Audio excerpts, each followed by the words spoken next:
When vodka and white spirits took over the world in the 1980s, Scottish whisky got knocked off its pedestal yet again, following a healthy post-World War II resurgence in the 60s and 70s, which led to the eventual mothballing and permanent closure of many Scottish distilleries from around about 1983 onwards. And whisky-making countries like Japan fared absolutely no differently at all, with a lot of Japanese consumers seeing vodka, gin and white rum as a healthier drinking option. This downturn in the sale of Japanese whiskey led to the eventual closure and mothballing of some of their smaller distilleries like Karasawa, which permanently closed in 2011. However, nowadays, Karasawa is one of the most sought after and rare whiskies in the entire world, with some bottles going for hundreds and thousands of pounds. Now, when I visited Japan in 2019 and visited some distilleries like Hakushu, which was absolutely amazing, I was very disappointed because I was hoping to fill my suitcase with a lot of the older age statement whiskies while I was there. However, the shop was absolutely empty due to export demands, obviously because all the aged single malt was leaving the country. And when I was in cities like Tokyo and Osaka wandering around, you can really see that the whiskey highball has become a permanent part of the drinking culture in Japan, with the highballs absolutely flying over the bar, with that clean, crisp combination of whiskey and soda being perfectly suited to matching with food, and the perfect knockoff after work. So how exactly did Japan turn it around and build their road out of their whiskey slump? Firstly, Japanese whiskey started to become culturally relevant again through film and television, with lines like "Make It Suntory Time" by Bill Murray from Sofia Coppola's 2003 movie Lost in Translation being a notable start of the tipping point.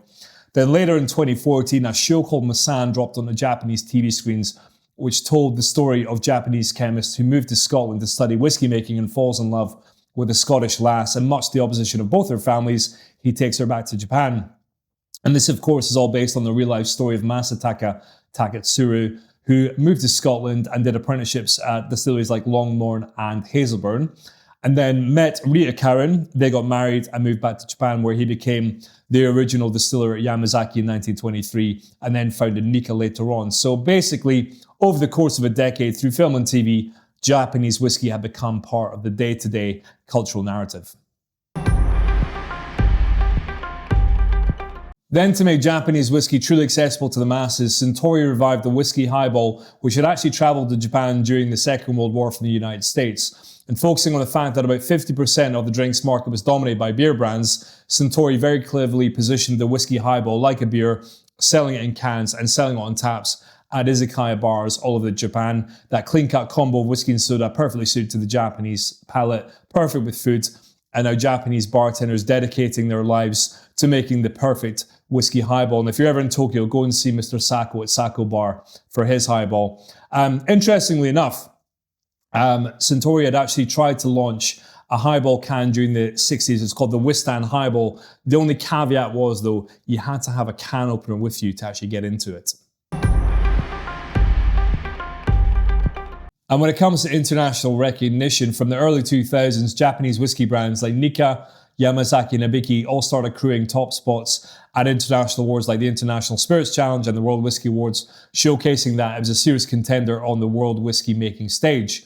Now, interestingly enough, even though Japan had been making whiskey since 1923, a working definition of what it means to be Japanese whiskey didn't actually come around until 2021, when the Japanese Spirits and Liqueurs Makers Association came up with a voluntary definition, even though it isn't legally binding like we do have here in Scotland with our SWA regulations.